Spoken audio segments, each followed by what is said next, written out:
Vicepresidente Bolzonello, la Regione sarà presente attraverso un sistema complesso al Salone del Gusto di Torino. Potremmo dire che sarà una presenza del Friuli Venezia Giulia a tutto slow.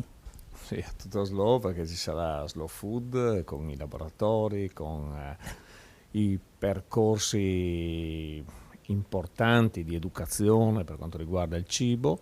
Ci sarà ERSA con i nostri marchi di qualità, con il marchio Acqua, con la capacità di portare alcuni nostri produttori, e poi ci sarà Promoturismo con la presentazione del turismo slow del Friuli Venezia Giulia, in particolare il prodotto bike, la bicicletta.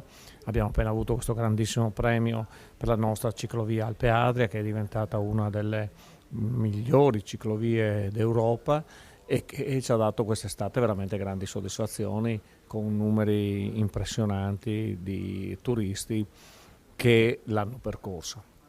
Quindi un sistema Friuli Venezia Giulia che si presenta a un salone del gusto rinnovato, fra l'altro non più presente in fiera ma proprio sulle strade di Torino, e con la capacità di intercettare quindi turisti che possono venire a cogliere le emozioni del Friuli Venezia Giulia.